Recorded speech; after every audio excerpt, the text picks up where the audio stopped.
আসসালামু আলাইকুম প্রিয় দর্শক, চ্যানেল আই সংবাদ এখন স্টুডিও থেকে আপনাদের শুভেচ্ছা সহ স্বাগত জানাচ্ছি। আর সংবাদের পুরোটা জুড়েই আপনাদের সঙ্গে থাকবো আমরা দুজন, আমি সাইদুর রহমান এবং আমি নবনীতা। বিস্তারিত সংবাদের শুরুতেই জানিয়ে দিচ্ছি ফ্রেশ প্রিমিয়াম টি সংবাদ শিরোনাম।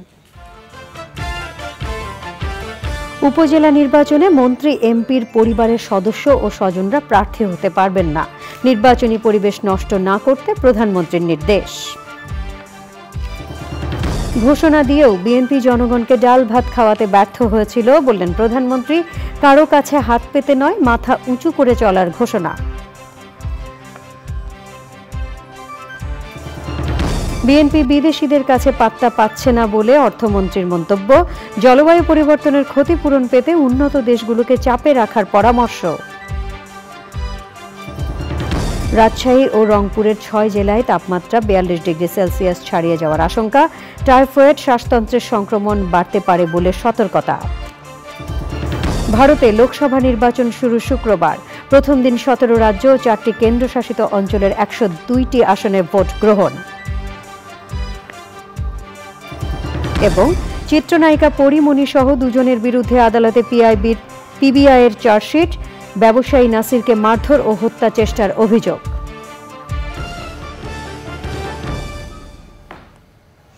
সংবাদ শিরোনামগুলো জানাচ্ছিলাম। এখনকার এই সংবাদ আয়োজন একই সঙ্গে চ্যানেল আইয়ের ইউটিউব চ্যানেল এবং চ্যানেল আইয়ের ওটিটি প্ল্যাটফর্ম আই স্ক্রিনে লাইভ স্ট্রিমিং হচ্ছে। যাচ্ছে পুরো সংবাদে। দলের মন্ত্রী এবং সংসদ সদস্যদের সন্তান, পরিবারের সদস্য এবং নিকট আত্মীয়রা উপজেলা নির্বাচনে অংশ নিতে পারবেন না বলে নির্দেশনা দিয়েছেন আওয়ামী লীগ সভাপতি ও প্রধানমন্ত্রী শেখ হাসিনা। এমনকি যারা এরই মধ্যে মনোনয়নপত্র জমা দিয়েছেন তাদেরকে নির্বাচন থেকে সরে দাঁড়াতে বলা হয়েছে। দলীয় সভাপতির নির্দেশনা সাধারণ সম্পাদক ওবায়দুল কাদের সাংগঠনিক সম্পাদকদের পৌঁছে দিয়েছেন।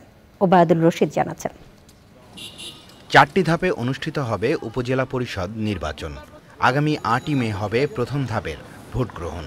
তফসিল ঘোষণার পর আওয়ামী লীগ সাধারণ সম্পাদক ওবায়দুল কাদের বারবার নির্দেশনা দিয়েছেন উপজেলা নির্বাচনে যেন মন্ত্রী ও সংসদ সদস্যরা প্রভাব না খাটান।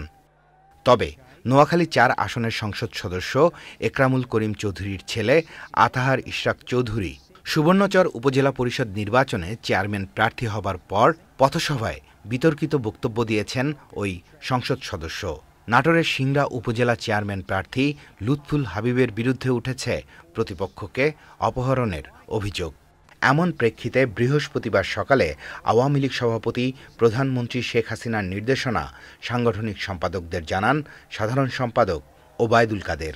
আমাদের দলের সাধারণ সম্পাদক জনাব ওবায়দুল কাদের, আমাদের প্রিয় নেত্রী আওয়ামী লীগ সভাপতি বঙ্গবন্ধু কন্যা জননেত্রী শেখ হাসিনার নির্দেশনা ক্রমে আমাদের বলেছেন যে মন্ত্রী এমপি সন্তান সহ তার স্বজনরা যাতে নির্বাচনে অংশগ্রহণ না করে সেই ব্যাপারে তাদেরকে বলার জন্য আমাদের নির্দেশনা দিয়েছে। উপজেলা নির্বাচনের বিষয়ে দলের সিদ্ধান্ত যারা মানবেন না তাদের বিরুদ্ধে সাংগঠনিক ব্যবস্থা নেবে আওয়ামী লীগ। Obaidul Rashid, channel I, Dhaka. প্রধানমন্ত্রী শেখ হাসিনা বলেছেন, ঘোষণা দিয়েও জনগণের জন্য ডাল ভাত জোগাতে ব্যর্থ হয়েছিল বিএনপি সরকার, কিন্তু বর্তমান সরকার জনগণকে মাছ ভাতের নিশ্চয়তা দিয়েছে।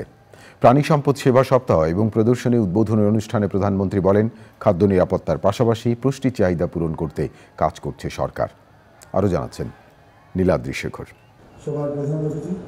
রাজধানীর শেরেবাংলা নগরে দেশের বিভিন্ন প্রান্ত থেকে এসেছে গবাদি পশু নিয়ে কাজ করেন এমন উদ্যোক্তারা। দুদিনের প্রদর্শনীতে থাকছে নানা জাতের গাভী, ষাঁড়, মহিষ, ছাগল, ভেড়া, হাঁস, মুরগি এবং শৌখিন ও পোষা প্রাণী। প্রাণী সম্পদ সেবা সপ্তাহ ও দুদিনের প্রদর্শনী উদ্বোধন করেন প্রধানমন্ত্রী শেখ হাসিনা। প্রাণী সম্পদের উন্নয়নে সরকারের অবদানের কথা তুলে ধরে বিগত সরকারগুলোর সমালোচনা করেন প্রধানমন্ত্রী। আমাদের আগে যারা ক্ষমতায় ছিলেন, যেমন খালেদা জিয়া ঘোষণা দিল যে দেশের মানুষকে ডাল ভাত খাওয়াবে, সে ডাল ভাত খাওয়াতেও কিন্তু ব্যর্থ হয়েছিল। এরপর 2007 সালে আসলো তত্ত্বাবধায়ক সরকার, মেজর জেনারেল মঈনুদ্দিন আবার ঘোষণা দিলেন আলু খাওয়ার জন্য। তো কেউ আমাদের ডাল ভাত খাওয়াতে চাইলো, কেউ আমাদের আলু খাওয়াতে চাইলো। মাছে ভাতে বাঙালি আমরা, তা আমার মাছে ভাতে বাঙালি, মাছ ভাত পেলেই তো যথেষ্ট। সেটাই তো আমরা চাই, বলেন ঠিক কিনা? সেটাই তো আমাদের লক্ষ্য। কাজে আমরা সেদিকেই দৃষ্টি দিয়েছি। এখন অন্তত বলতে পারি মাছ ভাতের অভাবটা নাই, ডাল ভাতেরও অভাব নাই, তবে মানুষের চাহিদা এখন মাংস, আরও বড় বড় মাছ সব কিছু খাবে। গবেষণার মাধ্যমে প্রাণী সম্পদের উৎপাদন বাড়ানোর উপর জোর দিতে বলেন সরকার প্রধান। উৎপাদন ও প্রক্রিয়াজাতকরণে আন্তর্জাতিক নিয়মনীতি অনুসরণ করতে বলেন তিনি। যেমন মাছ, হাঁস, মুরগি, পাখি, পশুপালন, এগুলি সমস্ত স্বাস্থ্যসম্মতভাবে লালন পালন করা এবং উৎপাদন প্রক্রিয়াকরণ, কারণ প্রক্রিয়াকরণটাও কিন্তু গুরুত্বপূর্ণ, এ বিষয়ে আরও যত্নবান হতে হবে। আমরা কিন্তু আমাদের হালাল মাংস পৃথিবীর অনেক দেশ এখন ক্রয় করতে চায়, আর সেই সুযোগটা আমাদের নিতে হবে। সেগুলিকে আমরা কিভাবে লালন পালন করছি, কিভাবে সেগুলি মানে যখন এগুলি জবাই করা হয় স্বাস্থ্যসম্মতভাবে করা হচ্ছে কি না, বিদেশে রপ্তানি করতে গেলে তাদের কতগুলি নিয়ম আছে সেটা মেনে আমরা করি কি না, বা সেগুলি প্যাকেটজাত করতে গেলে সেই নিয়ম অনুযায়ী করা হচ্ছে কি না, সে বিষয়গুলি কিন্তু আমাদের বিবেচনায় নিতে হবে। আমরা আমাদের অনেক প্রায় বিলুপ্ত প্রায় মাছগুলি আবার ফিরে পাচ্ছি। গবেষণা ছাড়া কোনো দেশ এগোতে পারেনি, এটাই হলো বড় কথা। উদ্যোক্তা না পাওয়ায় গভীর সমুদ্র থেকে সম্পদ আহরণ সম্ভব হচ্ছে না বলেও আক্ষেপ করেন প্রধানমন্ত্রী Sheikh Hasina. Niladri Shekhar, channel I, Dhaka. BNP বিদেশিদের কাছে পাত্তা পাচ্ছে না বলে মন্তব্য করেছেন অর্থমন্ত্রী আবুল হাসান মাহমুদ আলী। ওয়াশিংটন ডিসিতে বিশ্ব ব্যাংক গ্রুপের বসন্তকালীন সভায় যোগ দিয়ে তিনি বলেছেন, উন্নয়ন সহযোগীরাও দলটির শীর্ষ নেতাদের কথায় আস্থা রাখে না। সে সময় নোবেলজয়ী অর্থনীতিবিদ এস্থার দুফোলো বাংলাদেশ সহ জলবায়ু পরিবর্তনে ক্ষতিগ্রস্ত দেশগুলোকে ক্ষতিপূরণ পেতে উন্নত দেশগুলোর উপর চাপ অব্যাহত রাখার পরামর্শ দিয়েছেন। বিস্তারিত রিজভী নওয়াজের রিপোর্টে। বিশ্বব্যাংক গ্রুপের বসন্তকালীন বৈঠকে ফিসকাল মনিটর প্রকাশ উপলক্ষে সংবাদ সম্মেলনে ইরান ইসরায়েল পাল্টাপাল্টি হামলার প্রেক্ষাপটে সৃষ্ট অস্থিরতার বিষয়টি উঠে আসে। তার উপর ভারত, যুক্তরাষ্ট্রসহ বেশ কয়েকটি শক্তিধর দেশে নির্বাচন, সব মিলে অর্থনীতিতে বেশ কিছু অস্থিরতার কথা বলা হয় রিপোর্টে। বিশ্বব্যাংক গ্রুপে কর্মরত ঊর্ধ্বতন পদস্থ বাংলাদেশিদের সঙ্গে বৈঠক শেষে ব্রিফিংয়ে অর্থমন্ত্রী স্বীকার করেন ঝুঁকির কথা। তাহলে কি স্যার এই মার্কেট সিস্টেমের কারণেই মূল্যস্ফীতিটাকে কমানো যাচ্ছে না? ওটা একটা কারণ, ওটা একটা ইম্পর্টেন্ট কারণ। কারণ ওই মধ্যস্বত্বভোগী যারা, হ্যাঁ, তারা তো কন্ট্রোল করছে। এটা কন্ট্রোল করলে হবে না। এখন এই তেলের ব্যাপারটা তো এটা তো আরো কমপ্লিকেটেড। হ্যাঁ, যে আমাদেরকে তো অনেক জিনিস আমাদেরকে ইয়ে করতে হয়, মানে আমরা রিসিভিং এন্ডে আমরা কিছু করতে পারি না। তো দেখা যাক, এই যে ডিস্ট্রিবিউশন সিস্টেমটা, এটার মধ্যে তো ফ্ল নিশ্চয়ই আছে। এটা চেষ্টা করতে হবে, একদিন দুই দিনে এটা হবে না। এখন যারা চাষি উৎপাদন করছে তারা আগে তো কোনো দামই পেত না, এখন আবার যখন তারা দাম পেতে শুরু করেছে তাদেরকে তো জমিতে এসে টাকা দিয়ে তারা নিয়ে যাচ্ছে। এখন যখন তারা এই টাকা পাচ্ছে, ভালো দাম পাচ্ছে, তখন আবার যারা ভোক্তা তারা চিৎকার করছে যে আমাদের তো এটা তো অনেক বেশি দাম। তো এগুলো আছে প্রবলেম। দেশবিরোধী প্রচারণা নিয়েও কথা বলেন অর্থমন্ত্রী। পদ্মা নদীর উপরে সেতু, তো এটা তো বেগম জিয়া বলেন যে এটা নাকি ভেঙে পড়বে। হ্যাঁ, এখন আপনারা এমন লোককে লিডার বানিয়েছেন, আপনারা মানে প্রতিপক্ষ, যে যার এইটুকু সেন্স নাই যে এই সেতু তো ভাঙ্গার সেতু, ভেঙে পড়বে না। আলাদা এক সংবাদ সম্মেলনে বিশ্ববরেণ্য অর্থনীতিবিদরা বলেন, গরিব দেশগুলোর দুরবস্থার জন্য ধনীরাই দায়ী, আর সে কারণেই ধনী দেশগুলোকে গরিবের পাশে দাঁড়াতে হবে।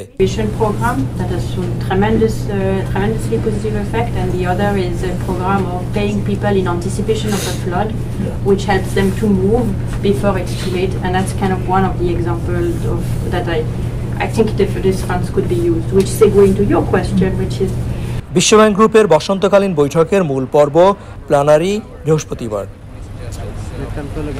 করোনার ধাক্কা সামলাতে না সামলাতে রাশিয়া ইউক্রেন যুদ্ধ, বাংলাদেশ সহ গোটা বিশ্বের অর্থনীতি বিপর্যস্ত। সেই ধাক্কার সঙ্গে যুক্ত হতে যাচ্ছে মধ্যপ্রাচ্যে দীর্ঘস্থায়ী যুদ্ধের শঙ্কা। বিশ্বব্যাংক IMF এর স্প্রিং মিটিংয়ে বলা হয়েছে, সত্যিকার অর্থে যদি মধ্যপ্রাচ্যে আরেকটি যুদ্ধ লেগে যায় তাহলে বাংলাদেশের মতো উন্নয়নশীল দেশগুলো তেলের দাম বেড়ে অর্থনীতি আরও বিপর্যস্ত হতে পারে। শঙ্কাটি স্বীকার করেছেন বাংলাদেশের অর্থমন্ত্রী নিজেও। রিজবিন আওয়াজ, চ্যানেল আই, ওয়াশিংটন ডিসি, যুক্তরাষ্ট্র। বোতলজাত সয়াবিন তেলের দাম প্রতি লিটারে 4 টাকা বেড়েছে, আর খোলা তেলের দাম লিটার প্রতি কমেছে 2 টাকা। দুপুরে সচিবালয়ে এক ব্রিফিংয়ে ভোজ্য তেলের নতুন দর নির্ধারণের কথা জানান বাণিজ্য প্রতিমন্ত্রী আহসানুল ইসলাম টিটু। নতুন সিদ্ধান্ত অনুযায়ী প্রতি লিটার বোতলজাত তেলের দাম 163 টাকা থেকে বেড়ে 167 টাকায় দাঁড়িয়েছে। 5 লিটার বোতলজাত তেলের দাম 800 টাকা থেকে বেড়ে দাঁড়িয়েছে 818 টাকায়, আর প্রতি লিটার খোলা তেলের দাম 149 টাকা থেকে কমে 147 টাকা হয়েছে। এর আগে গত মঙ্গলবার সয়াবিন তেলের দাম লিটারে 10 টাকা বাড়ানোর ঘোষণা দেন মিল মালিকরা। তবে সয়াবিন তেলের দাম বাড়ার সুযোগ নেই বলে জানান বাণিজ্য প্রতিমন্ত্রী। এর দুদিনের মাথায় এবার নতুন সিদ্ধান্ত এলো।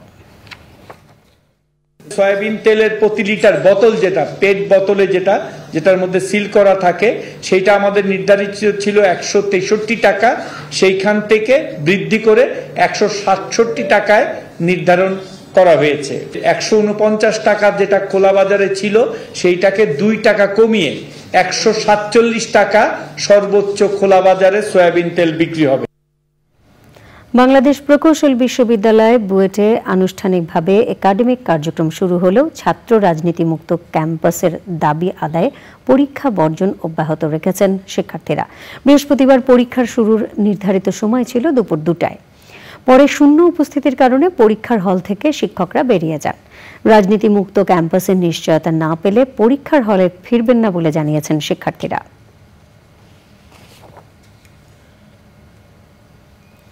রাজশাহী, রংপুর, ঢাকা, খুলনা ও বরিশাল বিভাগের বেশিরভাগ এলাকায় তাপপ্রবাহ সহসায় কমছে না। আর রাজশাহী এবং রংপুরের 6 জেলায় তীব্র তাপপ্রবাহ চলতি মাসে 42 ডিগ্রি সেলসিয়াস ছাড়িয়ে যাওয়ার আশঙ্কা করছে আবহাওয়া অফিস। প্রচণ্ড গরমের কারণে টাইফয়েড এবং শ্বাসতন্ত্রের সংক্রমণজনিত রোগ বাড়তে পারে বলে সতর্ক থাকতে পরামর্শ দিয়েছেন চিকিৎসকরা। জান্নাতুল বাকিয়া কেকা জানাচ্ছেন। বছরের অন্যতম উষ্ণ মাস এপ্রিল। এ মাসের শুরু থেকে প্রায় সারা দেশের ওপর দিয়ে বইছে মাঝারি থেকে তীব্র মাত্রার তাপপ্রবাহ। রাজশাহী ও রংপুর বিভাগের 6 জেলায় তীব্র তাপপ্রবাহে এ অঞ্চলের মানুষের ভোগান্তি চরমে। আবহাওয়া অফিস বলছে, চলতি মাসের শুরু থেকেই দিনের তাপমাত্রা স্বাভাবিকের চেয়ে 4 থেকে 5 ডিগ্রি সেলসিয়াস বেশি থাকছে।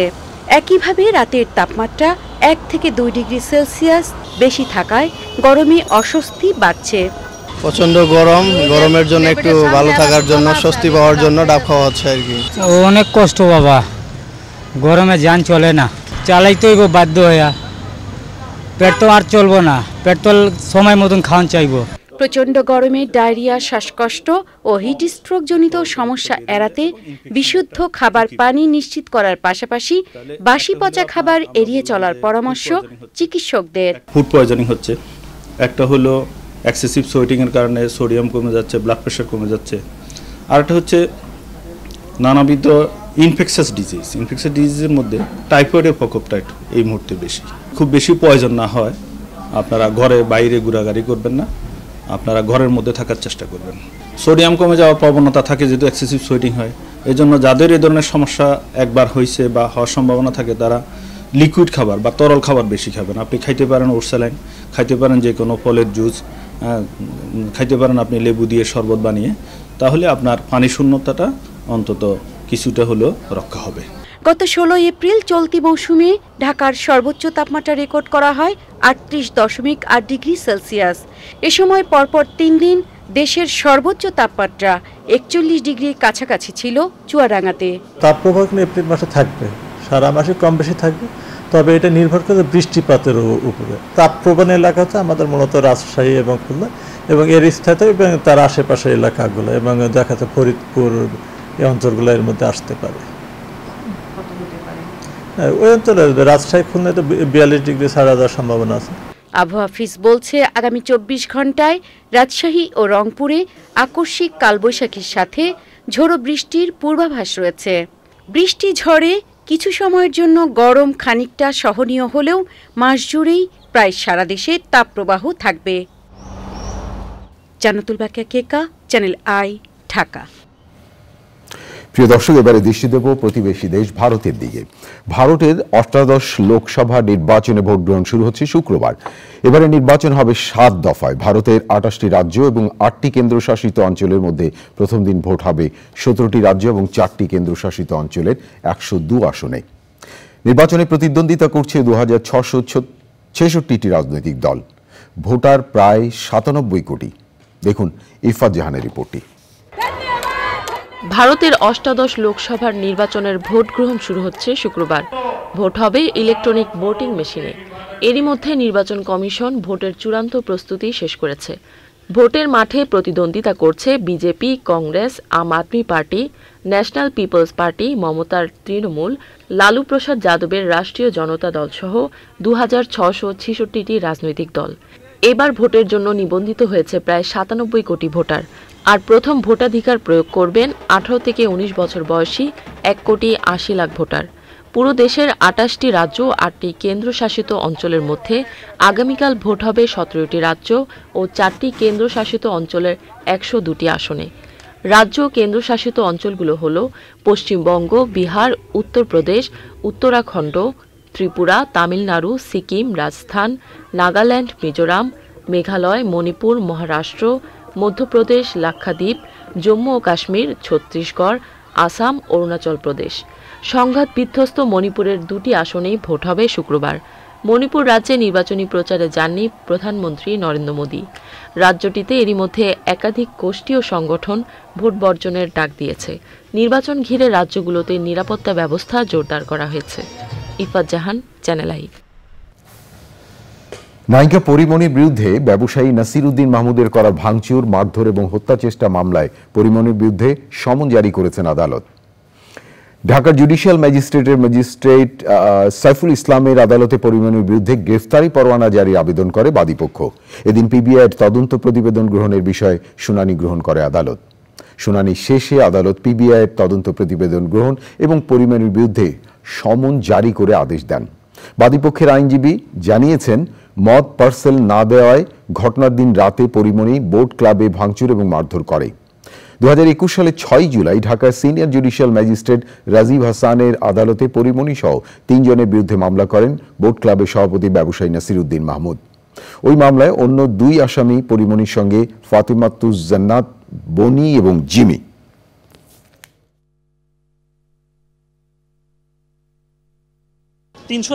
হচ্ছে মারধর, আঘাত, আর 506 হচ্ছে ভয়ভীতি প্রদর্শন। এই দুটো ধারার বাইরেও ভাঙচুরের বিষয়টাও এই তদন্ত প্রতিবেদনে উঠে এসছে। তো তার ভিত্তিতে আমরা আজকে বিজ্ঞ আদালতে বলেছি এই তদন্ত প্রতিবেদনটা গ্রহণ করার জন্য। আর আসামি আমরা 3 জনকে করেছি, শামসুন নাহার স্মৃতি ওরফে পরিমণি, আর ওনার বোন বনি, আর একজন আছে জিমি।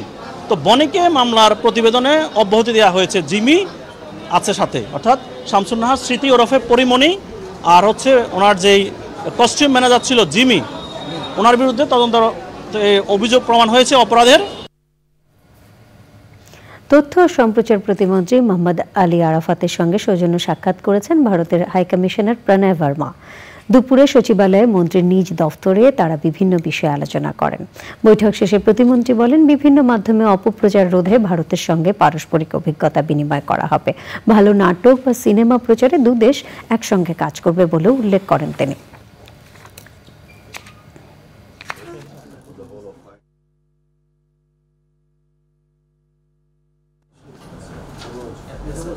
বিটিভিতে আপনারা জানেন আমরা একটা 2 ঘন্টা চাঙ্ক নিয়ে একটা ইন্টারন্যাশনাল একটা নিউজ অ্যানালিসিস, কারেন্ট অ্যাফেয়ার্স এবং নিউজ প্রেজেন্টেশন এটা আমরা শুরু করতে যাচ্ছি। তো সেক্ষেত্রে ইন্ডিয়ার যে নিউজ এজেন্সিগুলো আছে, বিশেষ করে ANI, তাদের সাথে একটা কোলাবোরেশন করা যায় কিনা। তারপরে যেহেতু বিটিভি ইন্ডিয়াতে দেখানো হয়, তো বিটিভিতে এই যে 2 ঘন্টার যে চাঙ্কটা আমরা শুরু করব, এটা আস্তে আস্তে আমরা বাড়াবো 2 থেকে 3, 4, এবং এটা ইন্টারন্যাশনাল একটা স্ট্যান্ডার্ডে আমরা করার চেষ্টা করছি, যেখানে সাউথ এশিয়ার বিভিন্ন দেশের খবরাখবর থাকবে, বাইরের দেশেরও খবর থাকবে, গ্লোবাল নিউজগুলি থাকবে। তো এখানে আমরা চেষ্টা করবো ইন্ডিয়ান অডিয়েন্সকেও আকৃষ্ট করার আমাদের এগুলো দেখার জন্য। তথ্য ও সম্প্রচার প্রতিমন্ত্রী মোহাম্মদ আলী আরাফাতের সঙ্গে সৌজন্য সাক্ষাৎ করেছেন চ্যানেল আইয়ের ব্যবস্থাপনা পরিচালক ফরিদুর রেজা সাগর এবং পরিচালক ও বার্তা প্রধান শাইখ সিরাজ। সচিবালয়ের তথ্য সম্প্রচার মন্ত্রণালয়ের সাক্ষাতে দেশের গণমাধ্যম, শিল্প, সাহিত্য, সংস্কৃতি, চলচ্চিত্র এবং টেলিভিশন সহ বিভিন্ন বিষয়ে আলোচনা হয়। বর্তমান তথ্য প্রযুক্তির যুগে দেশের চলচ্চিত্রের বিভিন্ন বাধা ও সম্ভাবনা নিয়ে কথা বলেন তারা। দেশের টেলিভিশন ও চলচ্চিত্রের অগ্রযাত্রায় সব ধরনের সহযোগিতার আশ্বাস দেন তথ্য ও সম্প্রচার প্রতিমন্ত্রী। সে সময় ফরিদুর রেজা সাগর ও শাইখ সিরাজের লেখা কয়েকটি বই প্রতিমন্ত্রীকে উপহার দেয়া হয়। সেই সাথে চ্যানেল আইয়ের নিজস্ব ওটিটি প্ল্যাটফর্ম আই স্ক্রিনের জন্য নির্মিত অরিজিনাল ওয়েব ফিল্ম অমীমাংসিতর একটি কপি তথ্য ও সম্প্রচার প্রতিমন্ত্রীকে দেখার জন্য দেয়া হয়।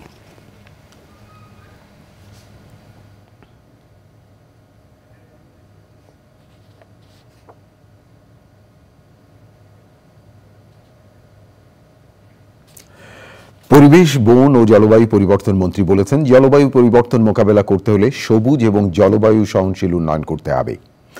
কনসালটেটিং meeting with partner on Bangladesh climate development partnership শীর্ষক কর্মশালায় জাতীয় অভিযোজন পরিকল্পনা বাস্তবায়নে সরকারি এবং বেসরকারি উন্নয়ন সহযোগী সংস্থাগুলোর মধ্যে সম্পর্ক জোরদারে গুরুত্ব আরোপ করেছেন বিশিষ্টজনেরা।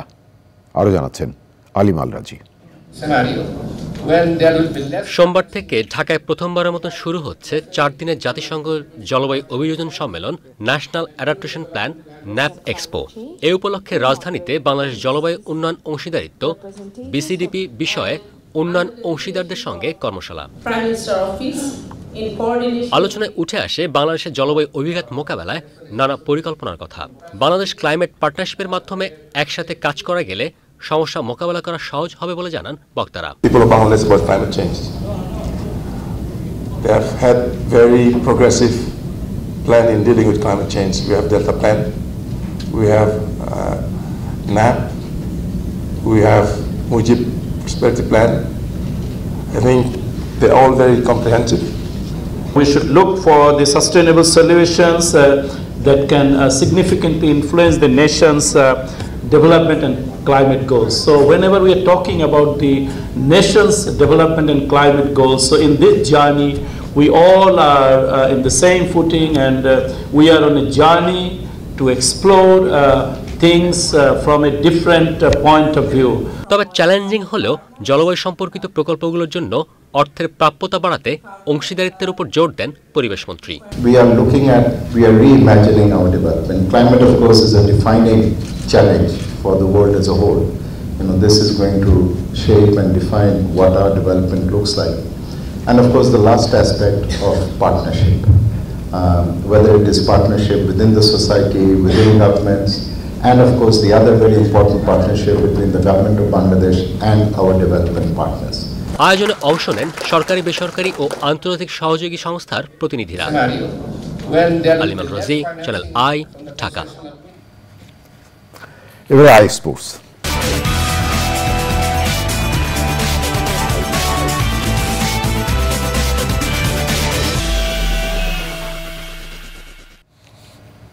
প্রিয় দর্শক, খেলাধুলা আপডেট নিয়ে আই স্পোর্টসে আছেন সহকর্মী আদিল আহমেদ শান। যাচ্ছি তার কাছে। শান, দক্ষিণ এশিয়ার মনোনীত 11 জন ইয়াং গ্লোবাল লিডারের মধ্যে রয়েছেন সামিট গ্রুপের পরিচালক আজিজ খান। এবার ওয়ার্ল্ড ইকোনমিক ফোরামে সারা বিশ্বের 90 জনকে ইয়াং গ্লোবাল লিডার মনোনীত করেছে। বাংলাদেশ থেকে মনোনীত আজিজ খান ACCA ফাইন্যান্স, টেকসই উন্নয়ন এবং সমাজসেবা খাতের দূরদর্শী এবং নবীন নেতৃত্ব হিসেবে ওয়ার্ল্ড ইকোনমিক ফোরামের ক্লাসে অংশ নেবেন। ইয়াং গ্লোবাল লিডাররা বিশ্বের চ্যালেঞ্জ মোকাবেলার জন্য ইতিবাচক পরিবর্তনে কাজ করেন।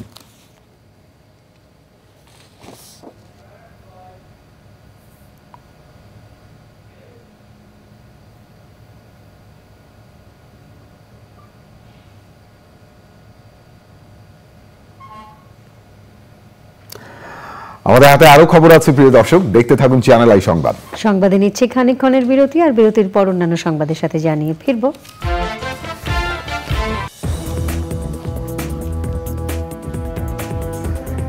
বিরতির পর ফিরে এলাম। ধন্যবাদ প্রিয় দর্শক, আবারও চ্যানেল আই সংবাদে যোগ দেওয়ার জন্য। যাচ্ছি পরের সংবাদগুলোতে। স্থাপত্যবিদ্যায় পড়াশোনার অংশ হিসেবে পরিবেশ বান্ধব মাটির তৈরি বসার স্থান নির্মাণ করছে ব্র্যাক ইউনিভার্সিটি। এমন নির্মাণ শৈলী শিক্ষার্থীদের মেধা বিকাশে আরও গুরুত্বপূর্ণ অবদান রাখবে বলে মনে করছেন শিক্ষকরা। মাটি বিশেষজ্ঞদের দাবি, বসার ওই স্থানটির স্থায়িত্ব হতে পারে 1000 বছর। শাকের আদনান জানাচ্ছেন। ব্র্যাক ইউনিভার্সিটির স্থাপত্যবিদ্যা বিভাগের পড়াশোনার অংশ হিসেবে শিক্ষার্থীরা এর আগে দেশের বিভিন্ন জায়গায় মাটি দিয়ে দেওয়াল ও ঘর বানিয়েছেন। এবার নিজস্ব ক্যাম্পাসে শিক্ষার্থীরা বিশ্ববিদ্যালয়ের নিচতলায় মাটি দিয়ে বসার একটি স্থান তৈরি করছেন। স্থায়িত্বের জন্য মাটির সঙ্গে সামান্য কিছু সিমেন্টও ব্যবহার করা হচ্ছে। যখন আমরা আমাদের প্রফেশনাল লাইফে যাব তখনও আমরা মাটির কাজটা বাংলাদেশের ম্যাটেরিয়াল দিয়ে আমরা আমাদের অনেক ধরনের ডিজাইন বা বিল্ডিং ডিজাইন এগুলো করতে পারবো। করছি তো আমরা, কিন্তু আমরা উপভোগ করতে পারছি সবাই। এ কাজে অর্থ সহায়তা করেছে আন্তর্জাতিক সংস্থা ওপেন সোসাইটি ইউনিভার্সিটি নেটওয়ার্ক।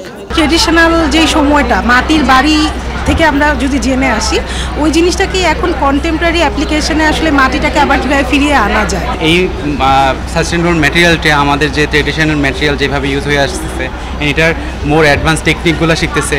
ভবিষ্যতে এ ধরনের আরও উদ্যোগ নেওয়া হবে বলছে কর্তৃপক্ষ। ওরা এর আগে গ্রামে গেছে, গ্রামে রংপুরে, দিনাজপুরে দোতলা ইটের মাটির বাড়ি বানিয়েছে, তারপরে মাটির দেয়াল তৈরি করেছে, বাঁশের কাজ করেছে। এখানে যদি আমি অন্য কোনো ম্যাটেরিয়াল দিতাম তাহলে একটা নির্দিষ্ট টাইম পরে ওটার টেম্পার চলে যাইতো, ওটা নষ্ট হয়ে যেত। এখানে ওরকম কোনো ম্যাটেরিয়াল নেই, শুধু মাটি আর কম্প্রেস। মাটির তৈরি এই বসার স্থানটি কিছুদিনের মধ্যেই ব্যবহার উপযোগী হবে বলে জানিয়েছেন সংশ্লিষ্টরা। Shakir Adnan, channel I, Dhaka. বাংলাদেশের হৃদরোগ চিকিৎসকদের আধুনিক প্রযুক্তিগত জ্ঞানের উৎকর্ষ সাধনে ঢাকায় দুদিনের কর্মশালা চলছে। রাজধানীতে society for cardiovascular angiography and interventions SCAI এর 4র্থ কোর্সে অংশ নেন দেশি বিদেশি হৃদরোগ বিশেষজ্ঞ এবং চিকিৎসকরা। দুদিনের কয়েকটি অধিবেশনে হৃদরোগের বিভিন্ন জটিলতা, ঝুঁকি এবং প্রতিকার নিয়ে আলোচনা হয়। এসব অধিবেশনে 500-রও বেশি বিশেষজ্ঞ এবং তরুণ ইন্টারভেনশনাল কার্ডিওলজিস্ট তাদের মতামত দেন এবং হাতে কলমে প্রশিক্ষণ নেন। কর্মশালার সহযোগী ইনসেপ্টা ফার্মাসিউটিক্যালস লিমিটেড। আমাদের দেশের যে কার্ডিওলজিস্ট ইমার্জিং লিডার যারা, তারা আউটসাইড বাংলাদেশ যারা ফ্যাকাল্টি আছেন তাদের সাথে ইন্টারেক্ট করতে পারেন, কানেক্ট করতে পারেন, কমিউনিকেট করতে পারেন এবং তাদের প্রবলেমগুলো তুলে ধরেন এবং কিভাবে সলভ করা যায় সেটা নিয়ে ওদের সাথে আলোচনা করেন। এটা হচ্ছে একটা বৈজ্ঞানিক কর্মশালা এবং এটা অত্যন্ত ইফেক্টিভ এবং এখানে হ্যান্ডস অন ট্রেনিং দেওয়া হয়।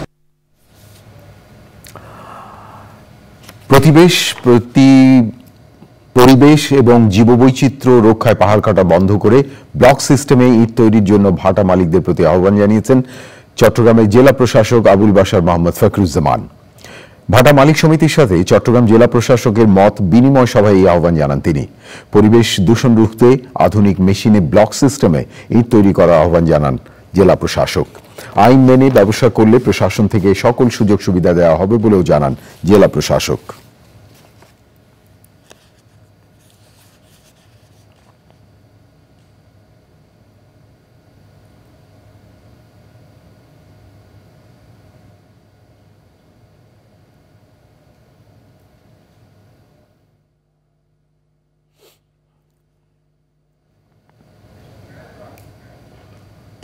প্রিয় দর্শক, এবারে নিটোল টাটা আন্তর্জাতিক সংবাদ।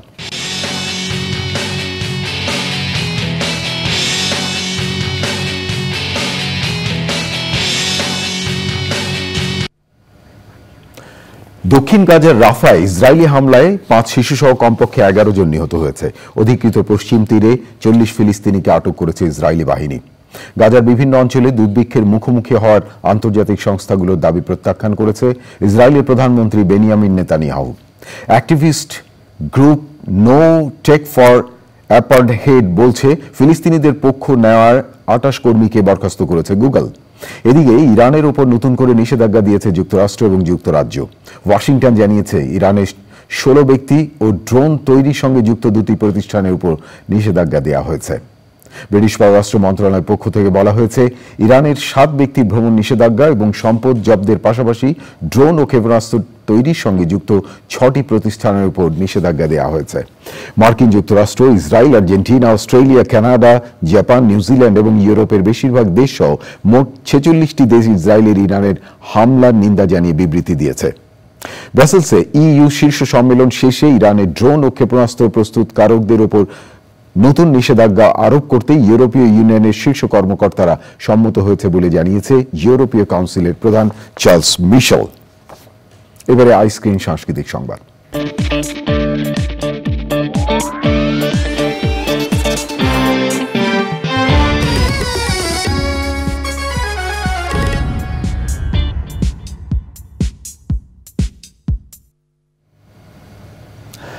বিনোদনের স্মার্ট দুনিয়া ওটিটি প্ল্যাটফর্ম আইস্ক্রিন। এই প্ল্যাটফর্মে প্রদর্শিত হচ্ছে ক্লাসিক সব নাটক, সিনেমা আর সিরিজ। আইস্ক্রিনে আজ থেকে প্রদর্শিত হচ্ছে নাটক চোখের জলের গল্প। কৌশিক শঙ্কর দাসের পরিচালনায় নাটকটিতে অভিনয় করেছেন বিজিরুল বরকতুল্লাহ, আহসান হাবিব নাসিম, দিলারা জামান সহ অনেকে। এছাড়া আইস্ক্রিনের সব জনপ্রিয় গানের অনুষ্ঠান উপভোগ করতে পারছেন দর্শক।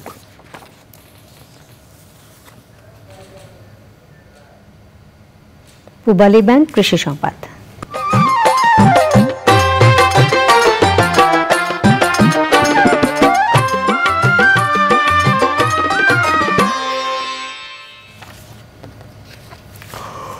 চাঁদপুরে লন কার্পেটের জন্য ঘাস চাষ করছেন এক তরুণ উদ্যোক্তা। বছরে প্রায় 25 লাখ টাকা আয় করছেন তিনি। বাড়ির আঙিনা ও বিভিন্ন স্থানের সৌন্দর্য বর্ধনে লন কার্পেটের ঘাস সংগ্রহ করছেন শৌখিন মানুষেরা। চাঁদপুর থেকে মোর্শেদ আলমের পাঠানো তথ্য, ভিডিও চিত্রে আরো জানাচ্ছেন সুদীপ্তা মাহমুদ। চাঁদপুর শহরের পুরান বাজার এলাকার নাইমুল ইসলাম নীরব গত বছর প্রথম লন কার্পেট ঘাস চাষাবাদ শুরু করেন। বর্তমানে নীরবের 5টি প্রকল্পে 1.5 লাখ স্কোয়ার ফুটে লন কার্পেট ঘাস প্রস্তুত করা হচ্ছে। বছরে অন্তত 3 বার এই জাতের ঘাস বিক্রি করা হয়। এই ব্যবসাতে আমাদের আগে লগ্নি করতে হয়, লাভের অংশটা আসে পরে, বিক্রির পরে। এই প্রজেক্টটা করার জন্য আমার হয়েছিল প্রায় 45 জন লেবার প্রয়োজন হয়। ডে লেবার যারা, তাদেরকে আমি 700 টাকা হাজিরা দেই। আর মান্থলি যে লেবারগুলো আছে ওনাদের কারো বেতন হয় 21,000 টাকা, কারো বেতন হয় 28,000 টাকা। সর্বোচ্চ আমার এই জায়গায় বেতনের কর্মচারী আসছিল প্রায় 30,000 টাকা। পতিত জমিতে ঘাস চাষ শুরু করলেও বর্তমানে তার 5টি প্রজেক্টে কাজ করছেন 1/2 শ্রমিক। একটা কর্মসংস্থান হয়েছে এই ঘাস, অথবা এরকম যদি আরো কেউ উদ্যোক্তা থাকে তারা যদি এগিয়ে আসে, চাকরি বাকরির দিকে না করে এরকম একটা উদ্যোগ যদি করতে পারি তাহলে আমরা নিজেরাও স্বাবলম্বী হতে পারবো। ড্রেসিং করার পরে মাটি ফালাম, মাটি ফালিয়ে মূল নামনার গাছ লাগামু, গাছ লাগিয়ে মূল নামনার এই ফারামু, ফারিয়া পানি দিমু, পানি দিলে এটার গাছ শেষ। বিভিন্ন যখন গাছ হয়ে যায় তখন বিভিন্ন জায়গায় ফাড়ায় বাংলাদেশের, ওখানে আমরা লাগিয়ে আসি। আমাদের লেবার এসে মোট 45 জন। লন কার্পেট ঘাসে পোকা বা অন্য কোনো রোগবালাই আক্রমণ করে না। উৎপাদন খরচ কম হওয়ায় বাণিজ্যিকভাবে এই ঘাস চাষ লাভজনক। আমি মনে করি যে এটি যারা সৌন্দর্যপ্রিয় মানুষ তারা বাড়ির আঙ্গিনায় তারা এটা করছে এবং চাঁদপুরে কয়েকজন উদ্যোক্তা সৃষ্টি হয়েছে। আমরা মনে করি আরও কিছু তরুণ উদ্যোক্তা সৃষ্টি হবে। উৎপাদিত লন কার্পেট ঘাস চট্টগ্রাম, সিলেট, গাজীপুর, নরসিংদী, বান্দরবান, খাগড়াছড়ি, নারায়ণগঞ্জ, ব্রাহ্মণবাড়িয়া, মুন্সিগঞ্জ সহ দেশের বিভিন্ন জেলায় সরবরাহ হচ্ছে। Sudipta Mahmud, channel I. এখন দেখবেন প্রকৃতি সংবাদ।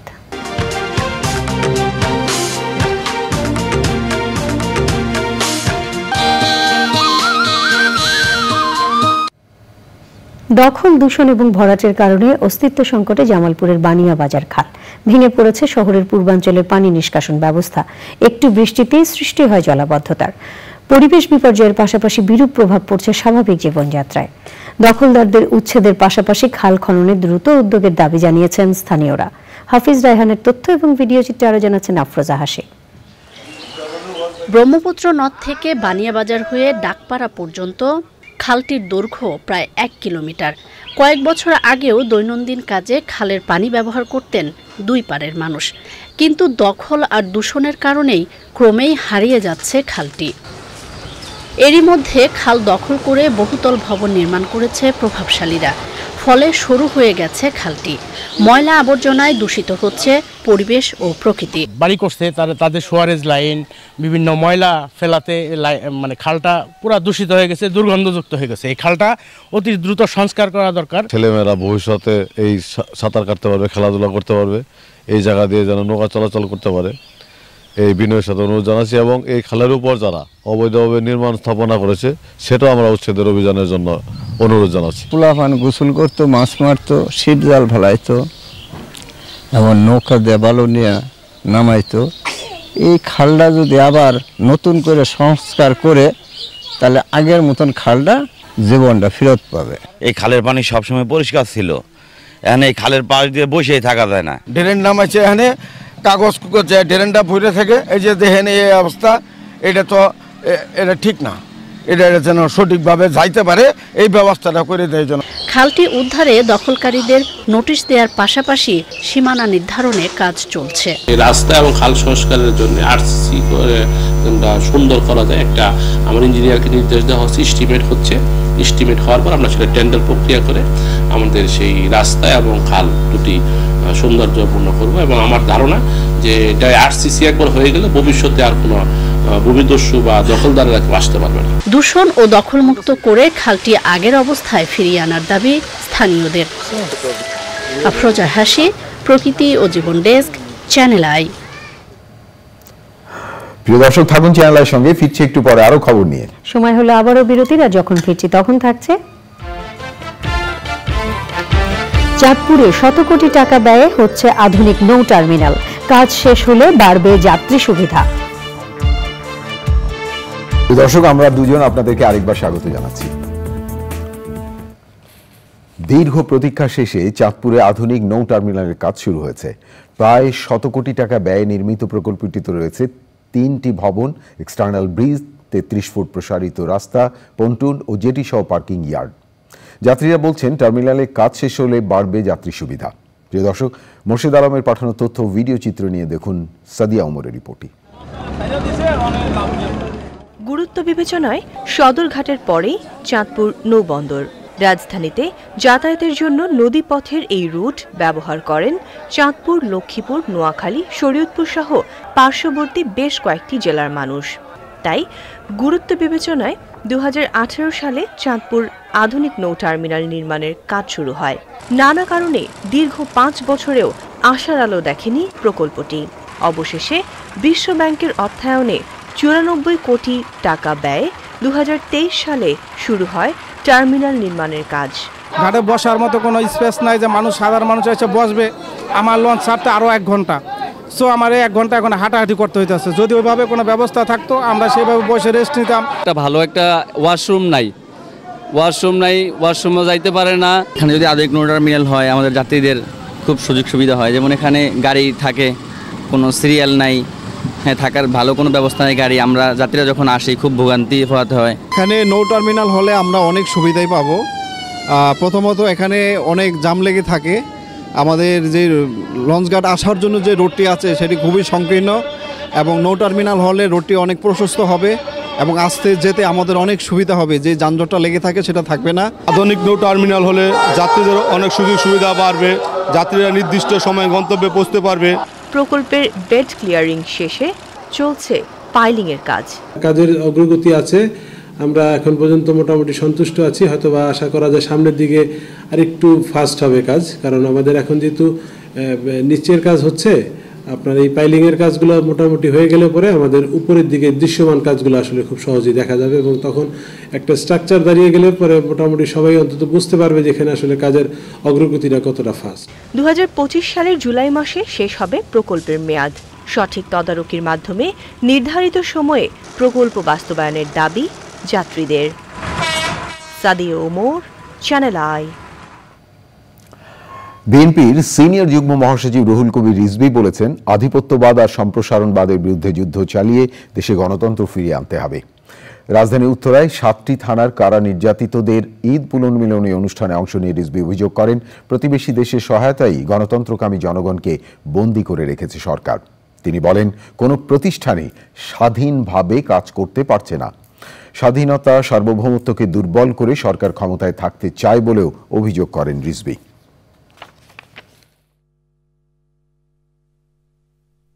অনেক ষড়যন্ত্র চক্রান্তকে তিনি জড়িত হয়ে বাংলাদেশের স্বাধীনতা সার্বভৌমত্বকে আজকে দুর্বল করার জন্য এবং এই দুর্বল করে প্রভুদেরকে খুশি রেখে তিনি বাংলাদেশের ক্ষমতা দখল করে রাখতে চান।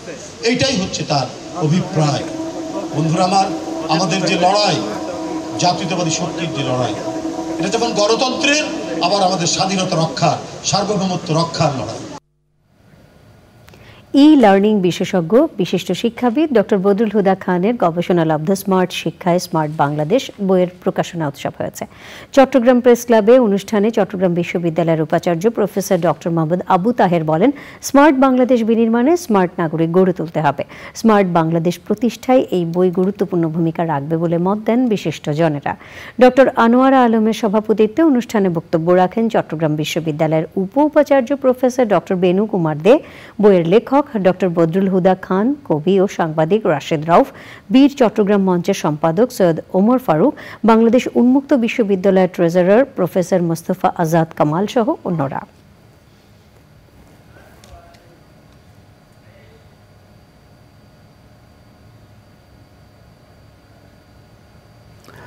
প্রিয় দর্শক,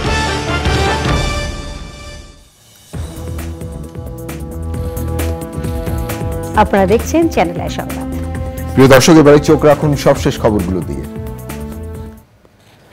আওয়ামী লীগের সভাপতি মণ্ডলীর সদস্য এবং রাজশাহী সিটি কর্পোরেশনের মেয়র AHM খায়রুজ্জামান লিটন বলেছেন, স্বাধীনতার 54 বছর পরও বিএনপি, জামাত এবং যারা এদেশের স্বাধীনতা মেনে নিতে পারেননি তারা দেশের বিরুদ্ধে ষড়যন্ত্র করছে। 17 এপ্রিল ঐতিহাসিক মুজিবনগর দিবস উপলক্ষে রাজশাহী জেলা এবং মহানগর আওয়ামী লীগের উদ্যোগে নগরীর জয়বাংলা চত্বরে আয়োজিত জনসভায় তিনি এসব কথা বলেন। রাজশাহী মেয়র বলেন, মৃত্যু ভয় উপেক্ষা করে 17 এপ্রিল জাতীয় 4 নেতা শপথ গ্রহণ করেছিলেন। তারা ছিলেন বঙ্গবন্ধুর আদর্শে অবিচল। রাজশাহী মহানগর আওয়ামী লীগের সভাপতি বীর মুক্তিযোদ্ধা মোহাম্মদ আলী কামালের সভাপতিত্বে সভায় রাজশাহী মহানগর আওয়ামী লীগের নেতাকর্মীরা উপস্থিত ছিলেন। নিউ ইয়র্কে লিটল বাংলাদেশের উদ্যোগে বাংলা নববর্ষ উপলক্ষে মঙ্গল শোভাযাত্রা করেছে প্রবাসী বাঙালিরা। সংগঠনের সভাপতি অমর হালদারের সভাপতিত্বে এবং সাধারণ সম্পাদক সঞ্চয় ঘোষের পরিচালনায় পান্থা ও ইলিশের আয়োজন করা হয়। মঙ্গল শোভাযাত্রায় সবার মঙ্গল কামনা করেন প্রবাসী বাঙালিরা। প্রিয় দর্শক, এবারে খেলার খবর।